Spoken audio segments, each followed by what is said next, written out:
supporting mental health globally with some incredible experts and humans in the space to share their experiences and their expertise. I am Wintroub. I'm the head of social impact and engagement at Lululemon.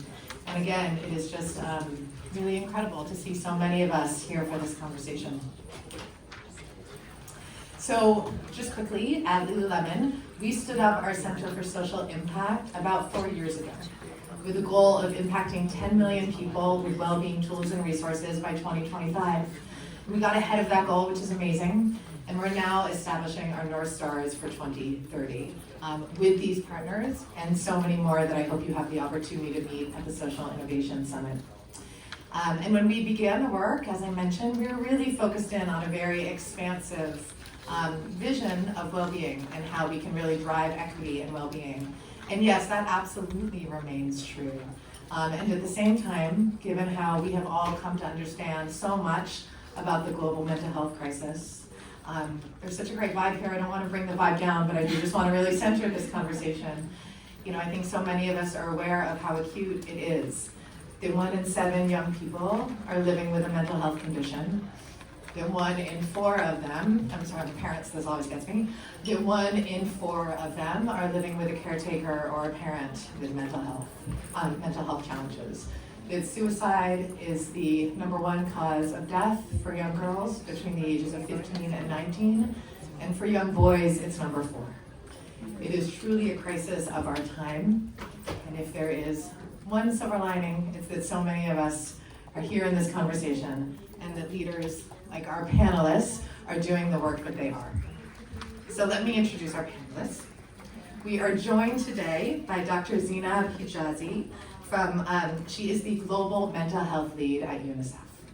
We are also joined by Charlotte Rosario. She is our UNICEF USA Youth Advocate. We're joined by Sarah Kline, the co-founder and CEO of United for Global Mental Health, and by Kathy Gu, the senior lead of the Impact Fund at Pinterest. Thank you all so much for being here. So if I could ask each of you right now to share a little bit about your why, or what the one thing is perhaps that you want all of our incredible guests to know about you. And Kathy, I'll start with you. It's a pleasure starting. Hi, everyone. Okay, so one thing that I would want the audience to know about me is that I'm an introvert. And I share that for 2 reasons.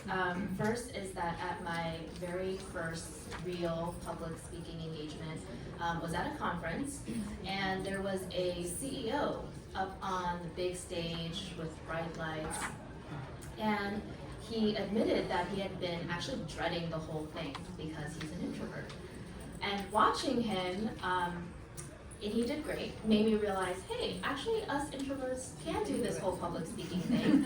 And so since it helped me, I put that out there in case it might help someone else. And the second reason why I share that is that SIS can be overwhelming. A lot of content, a lot of people, maybe you're visiting from out of town, which if you are, welcome. And I'm really happy that Lululemon has a lounge at SIS where you can go and take a rest and recharge, something that I'm personally looking forward to.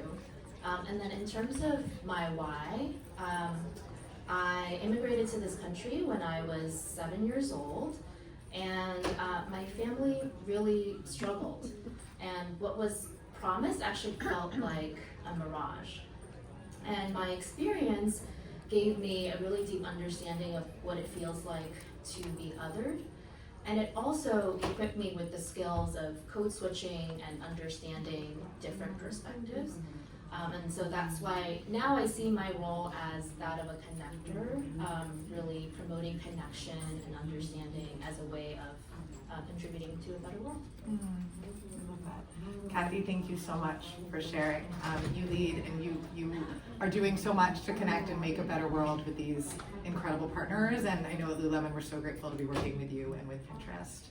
And Sarah Kline, our dear friend and our CEO and co-founder of United for Global Mental Health. Hi, yes, I'm Sarah. I'm British. I guess that's what there's no disguising that, so don't just get it out there. But the organisation is global, so United for Global Mental Health. We have, I think, 11 nationalities, maybe in our team of 16. We're across Asia and Africa and the UK. And what we're doing is bringing lived experience and people with mental health conditions to actually advocate for their own mental health and to be heard. And that is what we do. So the organisation exists to drive change on mental health, to try and get better services and support to mental health around the world in some of the hardest places. And also to end coercion and the abuse of rights of people with mental health conditions, whether that's the right to have a job, or the right to get married, or the right to inherit wealth, or it could be the right simply not to be locked up in an institution for untold amounts of time. And the why, and that, I guess, a bit more about me. I'm a lived experience advocate, so this particular topic means a lot to me. I live in my own mental health conditions, and I first experienced mental ill health when I was about 9 years old. I lost my favourite human, which was my grandmother, and I had a lot of suicidal ideation for a long time. And at that time, parents didn't really think that kids could have a mental health condition. They couldn't be depressed, they couldn't have this level of anxiety, so it wasn't diagnosed. And I took myself to be diagnosed when I was 16, and I fought almost literally with the doctors saying, I know there's something wrong, please can you help? And eventually I was diagnosed. So youth mental health means a lot to me, because I think it's important that you listen to young people and you really learn and understand that they may well be right when they say they really, really need help. So I'm really pleased to be here for this session, and thank you so much for having me. Oh, Sarah, thank you. And it's really impossible to understate the impact that Sarah and United for Global Mental Health has had and are having on global health policy awareness and battling stigma all across the globe. So Sarah, thank you. We've been so proud to support your work for 3 years now, I believe. And Zeinab, so happy that you've joined us. Thank you so much, and hello, Kathy, my fellow introverts. One thing I'd love for you to know about me is that my journey into this work started as a young person growing up in Lebanon during a time of war. I saw firsthand what it means for mental health needs to go unseen, unheard, and unsupported. In 2006, I was already working in the region when another war broke out, and I remember the urgency, not just for food, not just for shelter, but for psychological safety. And that's when, I think it truly clicked for me that mental health is not a luxury, it's a lifeline. And since then, I've really dedicated my life to this cause, working across emergency settings, refugee camps, and now at UNICEF, supporting and helping governments and communities and businesses really support mental health globally. So my why is very personal. I know what it means to live through crisis, including within my own internal world, living with depression. And I know what it means to be, given the tools to rise from it. I also know I didn't get here alone.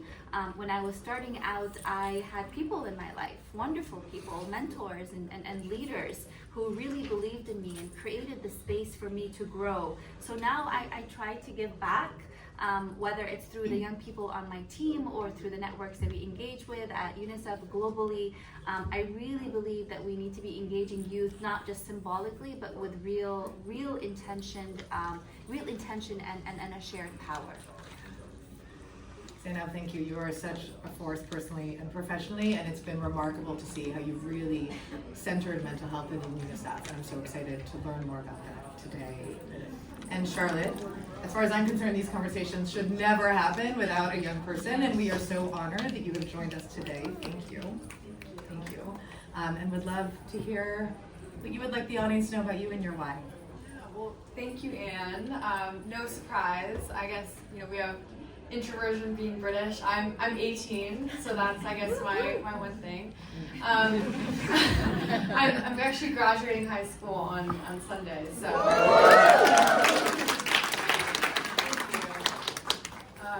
I am a youth representative for UNICEF, but really why I'm specifically on this panel and want to talk to you all about mental health is because Like many other people here on this panel, it has a personal connection to my family.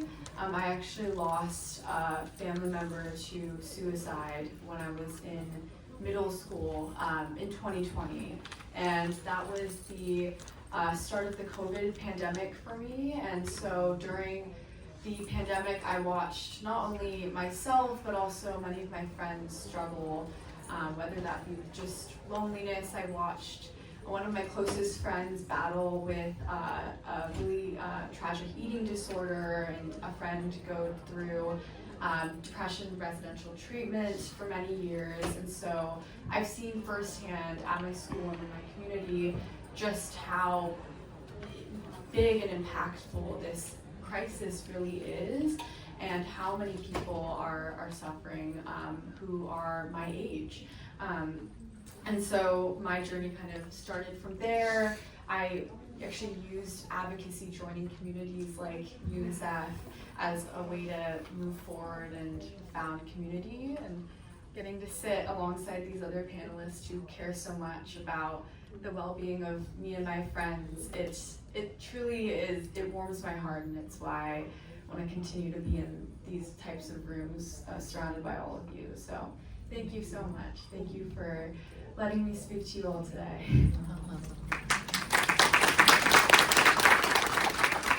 Charlotte, thank you for joining us, and I'm just in awe of your ability to turn deep pain into action. It's remarkable. Thank you.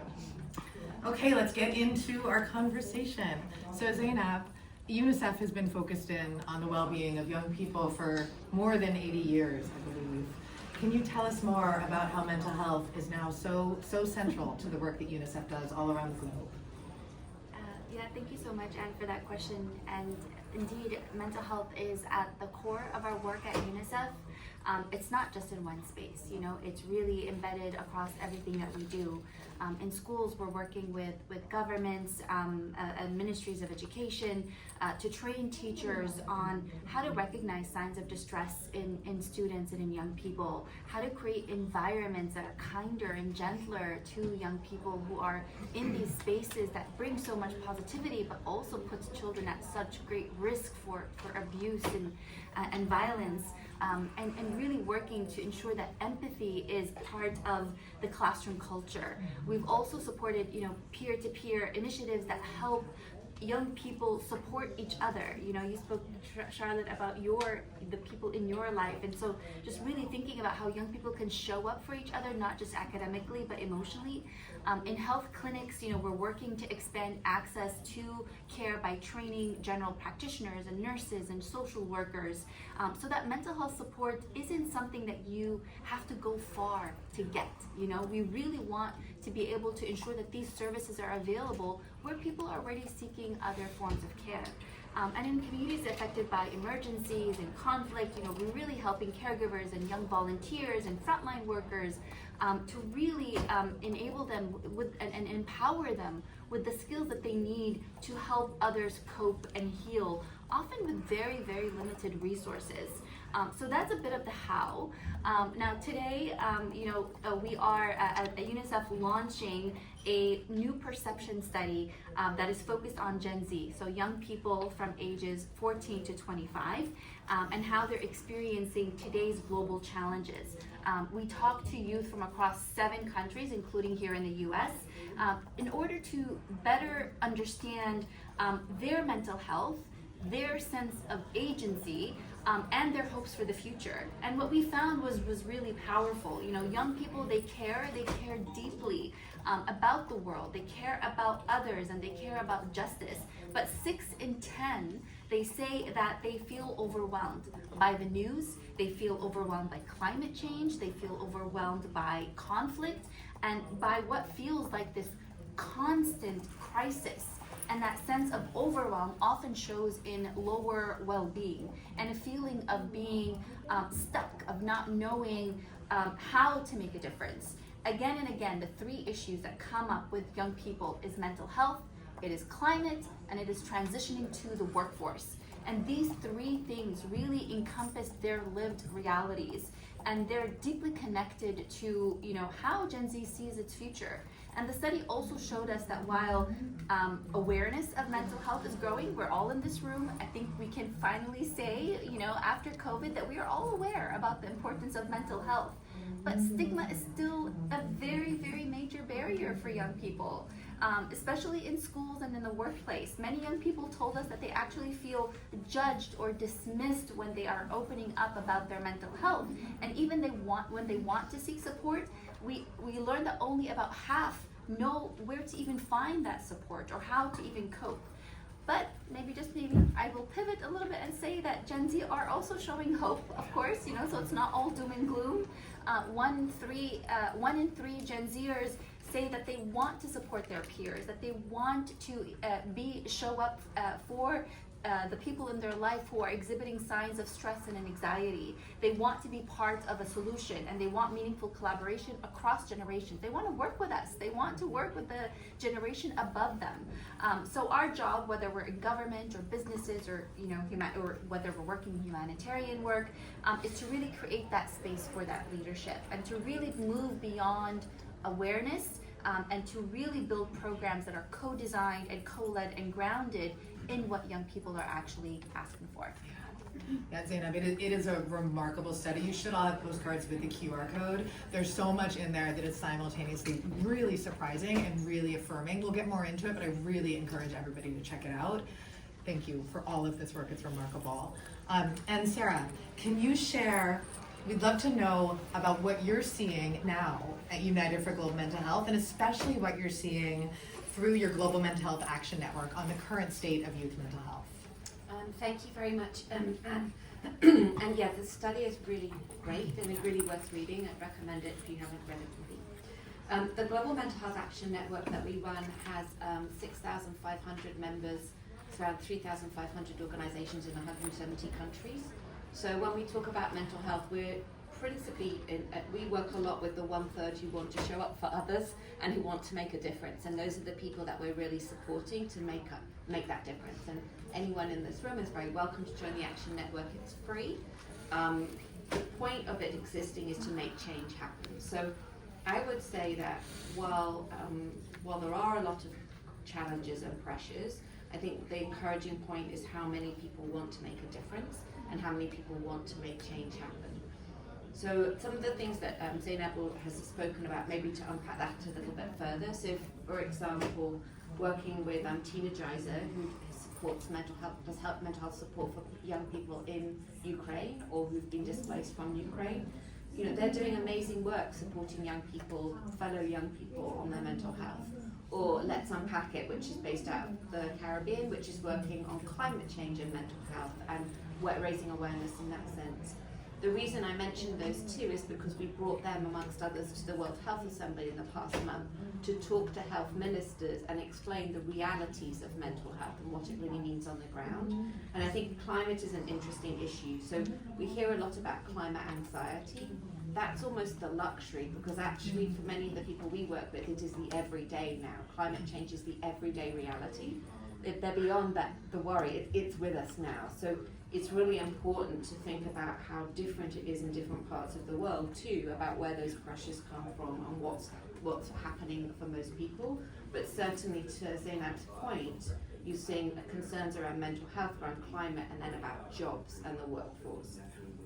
I think some of the areas that we will probably get to later in the session but are worth also noting is the points around tech. The good and bad of tech. Let's be honest, we're in the place to talk about it. So I think it's really good to look at what is happening, which is positive, and what are the challenges, and maybe we'll get to that more in the questions. But Born This Way Foundation, who are here, I wanted to call out a report that they've just done on tech and about the importance for LGBTQ youth of finding communities and support through online and through tech. And I think lastly, I'd just say that Gen Z is not just young people, it's parents. So we heard earlier about the number of young people who live with parents with a mental health condition. Gen Z parents are incredibly vulnerable to mental ill health, and it's one of the areas that we talk about quite a lot, is how do you support young people's mental health as parents? Because it affects both them, but also the physical and mental health development of their kids. Thank you, Sarah. And I want to underscore something Sarah sort of said very quickly at the beginning, but the work the United for Global Mental Health does is in 170 countries with such breadth and such depth. And I just really encourage all of you to learn more about what they're getting up to. It's formidable. And Sarah, if I could ask you as well to just share what is standing out, what stood out to you in the findings which Zeinab spoke to from the UNICEF report. I think it's that I'm also reflecting on the fact that I spoke on a panel recently for Edelman on their trust survey, and they had a trust one on health. And I think it's I would definitely recommend reading it if you haven't. I think it's that really hard position now for young people about where to go for support. And I think what came across in that survey, and I think comes across here, if people are seeking support from their family and their friends, that young people are looking for support. They want support, so we all have a role in providing that support. And I think that was underscored here, was a number of people who are struggling, who are feeling that they want support. And to say that earlier point, only 52% know where to access that support. So I think that point about support, where do young people go, is important. And maybe connected to that is the workforce, like who is the mental health workforce who will give them that support? And how do we make that a reality? And I think that was something that I reflected on coming out of that. So there's peer-to-peer support, which young people are trying to provide one another, but we also desperately need to invest in a workforce for mental health. Many countries' mental health structures, and it's one of the things we advocate around, are only really built for adults. They've never built the infrastructure and the expertise around child or youth mental health. So one of our advocacy points with governments, because we're in the middle of quite detailed negotiations at the UN about what governments will agree to on mental health as part of a high-level meeting this year. One of the key things is arguing they actually need to include child youth mental health in their own service provision. So that was something that stood out for me about this, knowing where to access support and then what's the reality of the support available. Yeah, absolutely. Yeah, it's really, I really appreciate thinking about the report in terms of what is moving now in policy and what we're seeing in policy. So thank you for bringing that into the conversation. Kathy, can I go to you, and would you share, I'd love to know more about why mental health and emotional well-being is a focus of your work at Pinterest, and also what, given that lens, what has stood out for you in the study? I'll start by sharing that over my professional life, I've really seen corporate social impact evolve from charity, or this is sort of like a quote nice thing to do, to really now centering much more as a lever for business value. And I know Anne, you and I have talked about this. I see friends from Pledge 1% here. I know they just did a great event that touched on this topic too. And so Pinterest CEO Bill Reddy has talked often about this concept of doing well by doing good. Not a new concept, but just really emphasizing that those two things can actually really powerfully reinforce each other. So Pinterest's focus on mental health and emotional well-being is fundamentally connected to our company mission. We are a visual discovery platform, and our mission is to bring everyone the inspiration to create a life they love. And because we view inspiration and emotional well-being as connected, our investment is not just a social impact initiative, it's actually serving as the strategic bedrock for work that happens across the company. So I lead the Pinterest Impact Fund and our social impact partnerships that focus on emotional well-being with a prioritization on young people. But we also, beyond me and beyond my team, we have a cross-functional well-being task force, which is comprised of representation from different teams, including product, research, policy, and many others.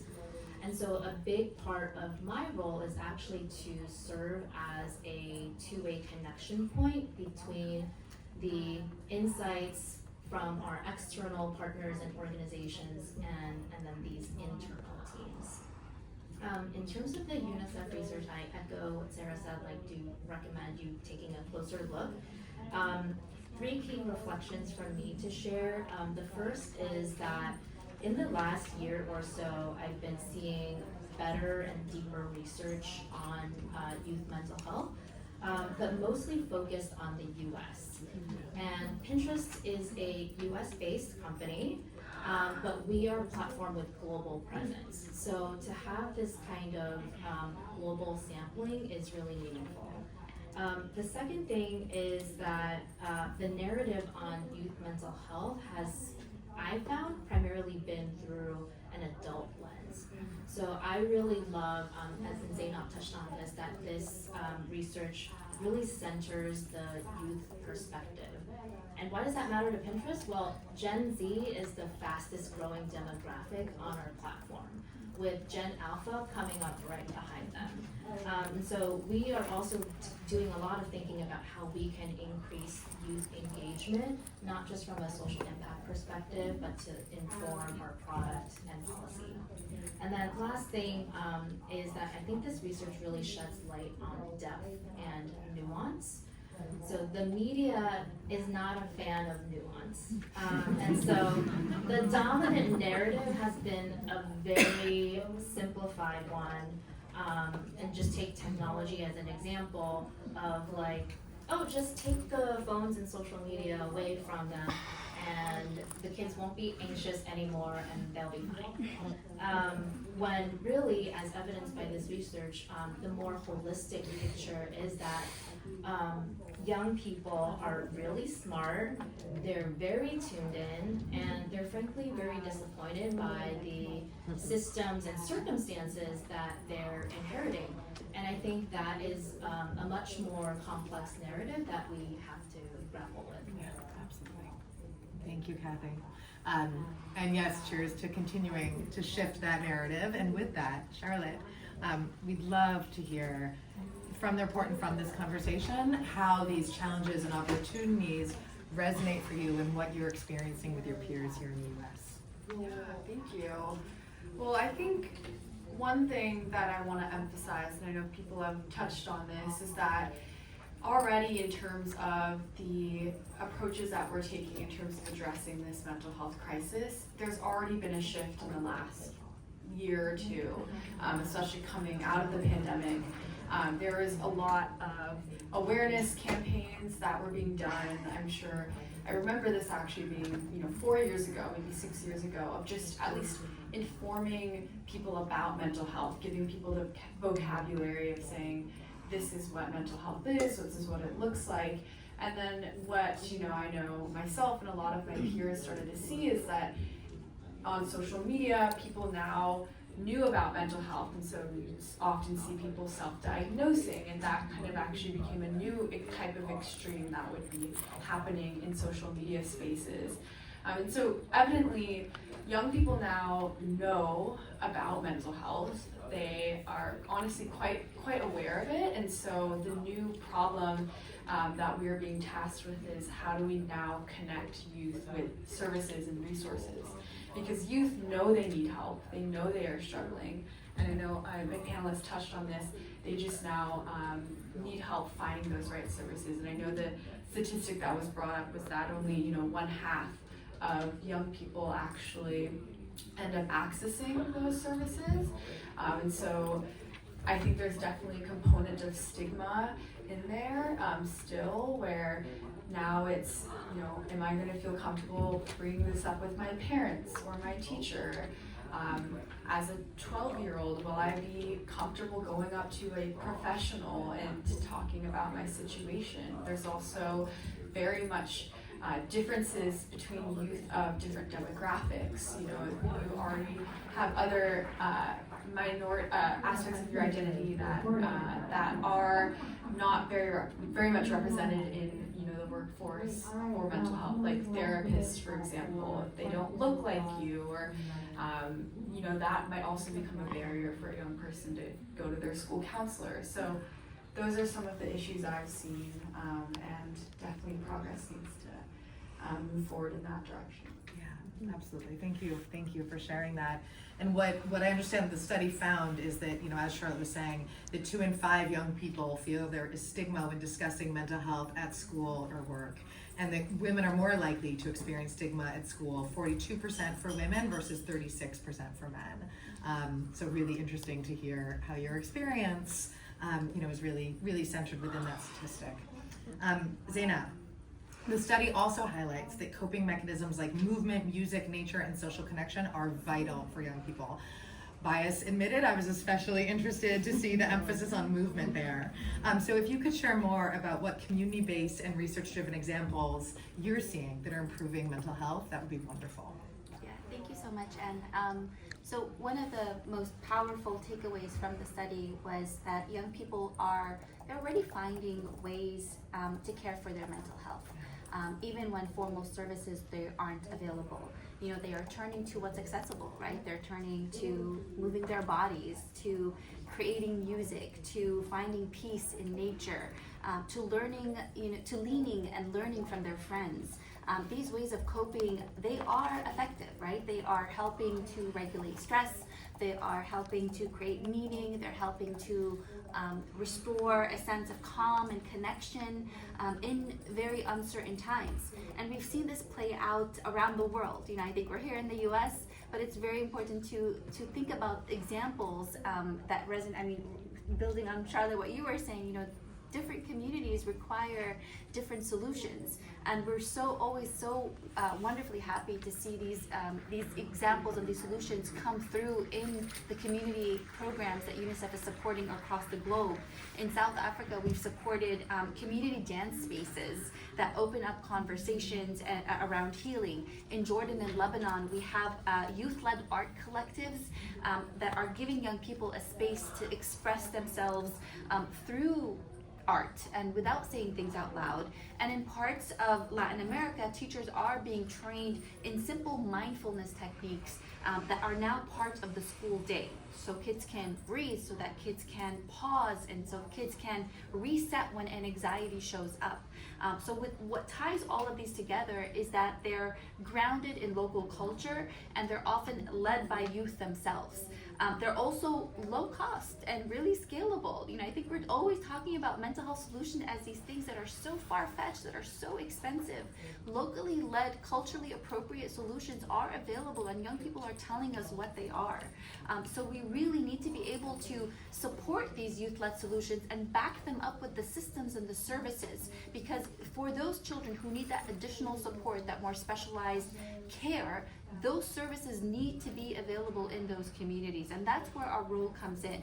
So this is really exactly the kind of approach that we are pushing for at UNICEF, and would be amiss to not mention the Global Youth Mental Health Coalition, which lululemon and Pinterest are a part of. This coalition brings together private sector allies who are investing in community-rooted creative solutions that resonate with Gen Z and Gen Alpha. It's about shared responsibility, and so how we design our technologies, how we run our businesses, how we structure our schools, all of it really shapes young people's mental health. And really, I cannot say this enough, and you know, we're so fortunate to have Charlotte with us on this panel today as a young leader who brings lived experience and perspective to all of this, right? Because at the end of the day, no study, even this study, you know, no partnership and no program matters if it doesn't resonate with the people who it's meant to serve. So thank you, Charlotte, for being with us today, and yeah, thank you for that question. Oh my gosh, absolutely. And it's really, I mean, hearing your response really brings up for me, and I don't know if this is particularly unique to mental health, but it feels that way right now, just how the challenges and opportunities, yes, they are absolutely systemic, and they are deep, and they are hard, and we are so lucky to have leaders like you leading that charge. And there are also very, very simple solutions and ways to engage differently, especially with young people that they themselves are identifying, that I know I personally have so much to learn about, and I'm so grateful that UNICEF is bringing that into the space, Charlotte, that you were speaking to that. Thank you. And Kathy, relatedly, I mean, Pinterest is a platform for creativity and inspiration. So, you know, I think we'd love to know how those themes show up from your POV in mental health and have led to the work that you all are doing in the space. Okay, is it just me or the mics next door a lot louder? I'm thinking we might need to start yelling in. Really close. Thank you for the question, Anne. We view the core work of Pinterest Impact Fund as catalyzing emotional well-being in a digital age so that people, and especially young people, can feel safe, seen and celebrated both online and off. And again, that's very much connected to our company mission to inspire people to create a life that you love. And when we say life, life is a multitude of things, and it evolves, and it's not a singular static thing. And similarly, people use Pinterest in a whole variety of ways and through transitions of life moments and lifestyles and also interests over time. We like to say that Pinterest is about you, not your selfie. So we don't have filters on our platform.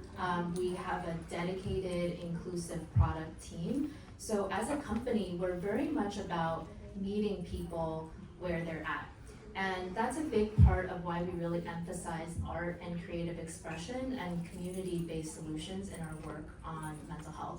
So art and creative expression allows people to access and work through their emotions in a way that they may not be able to otherwise, especially if they're holding trauma or if they face stigma in their community. We're also big believers in community-based solutions. So those are solutions from within communities that have that local context that Zeinab touched on.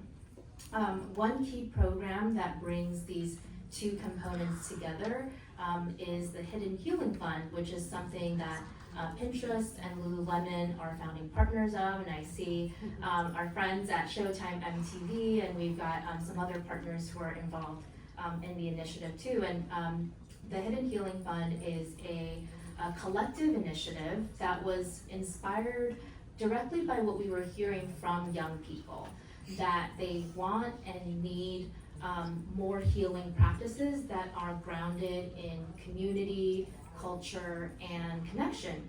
Practices like art, music, movement, nature. So a lot of what is also reflected in the UNICEF study.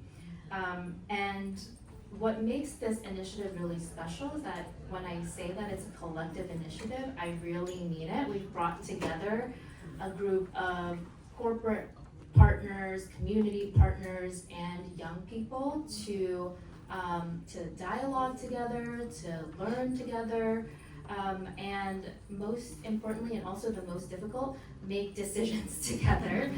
But we recently awarded over $1 million to 11 grassroots organizations in the US and the UK. And this is really just the beginning of a movement that we want to build together in partnership. And so as we build, I would invite anyone who's interested to join us. You can learn more about the Hidden Healing Fund at our website, which is hiddenhealingfund.org, or reach out to me. And we also just published a blog post on the Pinterest Impact Hub, so you can check that out as well. I love it. And Kathy, thank you. We're at Lululemon. We're so grateful to be a part of Hidden Healing. It's a remarkable, remarkable project. Charlotte, so when looking at solutions, the study revealed that young people view this, as you've articulated, as a challenge that's really demanding collective action.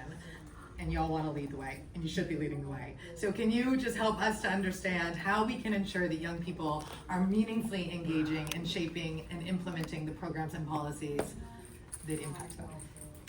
Well, I think my immediate response is just to start by thanking you and for thanking everyone who let me be here, because I think that's the important thing, is making sure young people have a seat at the table, at tables like this, and to provide their perspectives.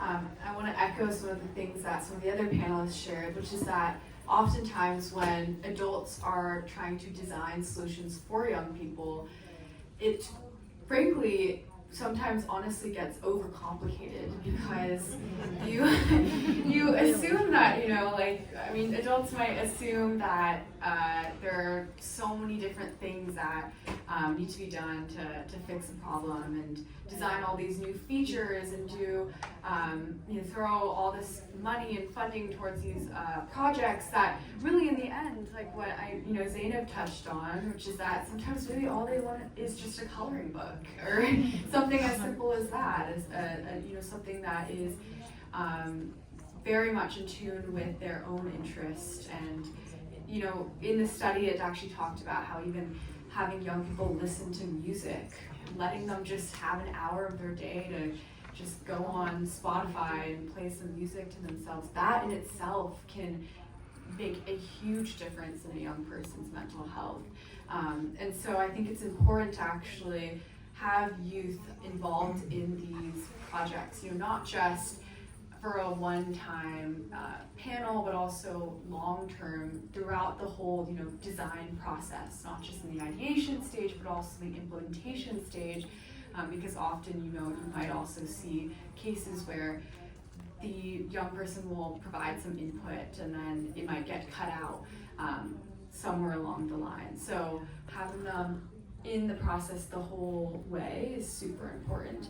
And then I think the last kind of other point I want to emphasize again is also that a lot of the time these solutions, they are actually quite nuanced. And I know Kathy brought up that point about technology and how, or also, you know, technology in the media sometimes will portray technology as something that is very, very much harmful to young people. But in the end, you know, social media, for example, is not going away anytime soon. So it's more about how we can use technology and these platforms to improve their experiences.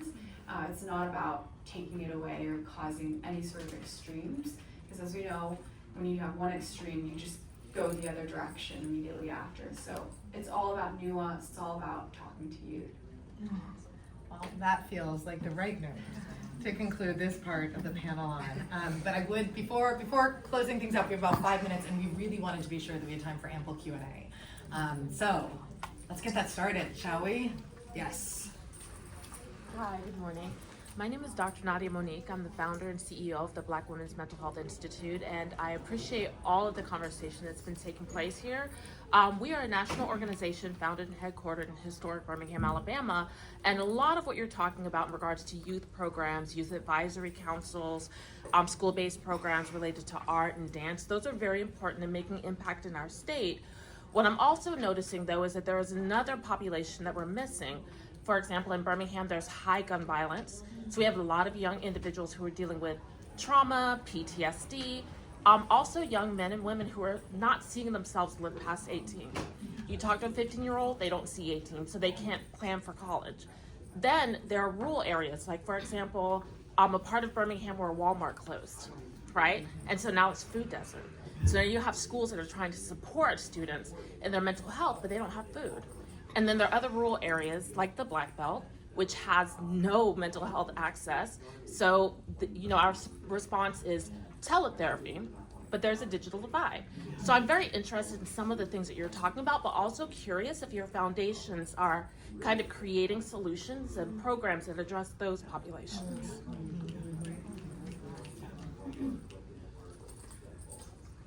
Yeah, please. Go ahead. Yeah, thank you so much. Honestly, I cannot agree more, and I think that's why there's so limited time to what we can share. But one approach that I think really grounds a lot of what we do is the life course approach, because mental health intervention and support doesn't start in adolescence. We know that a lot of the mental health conditions, they manifest in adolescence, but early intervention for it to truly be impactful starts from before birth. How are we supporting the mother who is living in an impoverished community to be able to support herself and her child, and to create that nurturing environment within the home so that that child can feel loved and be able to flourish and thrive in their world. We have a lot of early childhood interventions. One segment of childhood that is always missed is middle childhood. 5 to 10 years old. What are we doing? There is such ample opportunity to engage that younger age group so that they feel supported and they are able to build the coping mechanisms that they need in order to fight whatever life throws at them. So 100% agree with you. We cannot wait to respond once the crisis hits, once these young children are pulled into these violent circumstances, but really to start early. Yeah, absolutely. Yes, please. Hi, thanks for the panel. My name is Lakshmi. I'm the mental health. I'm so sorry. It's so hard for us to hear up here. If you I'll try and project. Thank you. To try social impact. And my question for the panelists is, particularly maybe for Kathy and Anne, I thought it was really cool that for the Healing Fund, companies are coming together to fund sort of culturally rooted practices in mental health. And usually in the corporate social impact space, we don't typically see that. So I thought that was really cool that you'll have come together. I'm curious to hear if y'all have any lessons of what it took to actually say, hey, this is not about my individual corporate brand, but this is really about the issue. This is really about centering people. So if you can share anything about what worked in that, that would be great. Kathy, do you want me to take that quickly? Okay, so first of all, it takes somebody like Kathy and a company like Pinterest stepping up and saying, hey y'all, let's come together on this. Secondly, it takes finding people and partners and brands that really recognize the importance of collective action and aren't afraid to step into partnership, recognizing that we complement one another, right? And I think thirdly, it takes, Kathy explained the model, that we're really working with grassroots leaders. This isn't just about the brands coming together to make change. This is about really working closely with those practitioners to find, identify, and support those, who know their communities best, who are really clear on the solutions that those communities need. Sorry to go quickly, I just want to make sure we have time for one more question. Yes, because I saw your hand earlier. Yes. Okay. I stand here as a guilty parent. My wife and I have very much overcomplicated the raising of our child when she was in middle school and high school. But she, had 405 or 504 education plan for anxiety. She went to residential treatment for eating disorders, suicidal ideations, all of the above. And her selfie was her, not herself, it was that. I guess I hear a lot about, and kudos for having Charlotte on the panel, because I believe we can't have conversations without youth. But what about the parents? I struggled, and my wife and I struggled constantly with how do we, and we get now know that she wanted a journal, she wanted a color, she wanted a collage. But we didn't know that at the time. And so I just wondered to hear what you guys were thinking about when you address, yes, we wanted from lived experience and all that. But what do parents do when they have not gone through this? Now I can feel like an expert. But back then I didn't know what to do. Yeah. And there's so many ways. Go ahead. No, just to say 100% agree. I think we cannot do anything without involving caregivers and parents. And for us, the caregiver category includes every single adult in a child's life. So their parents, the teachers, the community leaders, everyone who has some sort of impact on the child that need to be educated, need to have the skills necessary to support their children. So 100% agree. We have this really beautiful intervention calling Caring for the Caregivers. And essentially it is about training frontline workers to work with parents, one, to equip them with the skills that they need to create that nurturing environment for the children, to help understand and establish, the simplest of dialogues and communication with their children around topics that we often don't know how to approach. And then also how to care for their own mental health and well-being. Because if they're not doing well, they're not going to be creating that environment for them. And we have really wonderful programs as well in schools that support teachers and train teachers as well with the same skills. So 100% agree. Would love to provide you a menu of some of these beautiful interventions that we have that do exactly this. So quickly, Kathy, so fast. I was just going to add, I say that we prioritize young people, but we don't focus only on young people because we recognize that young people are surrounded by adults, and those adults actually play a really important role. So we do have some of our partnerships actually work specifically with educators or specifically with parents and caregivers. So just a plus one to your question and also what Zeinab shared. Just unicef.com/parenting hub. Nice. It's a I'll platform send it just to for other parents. parents. Yes, I please. feel like it. I hate to cut this conversation off. We will all be here and hope to connect with so many of you. If you need a break from the conference, echoing what Kathy said, there's a Lululemon Wellness Lounge. Meditate, stretch your beautiful body. There's also a Lululemon claw machine if you want to get some product for yourselves. Have a wonderful time, everybody. Thank you.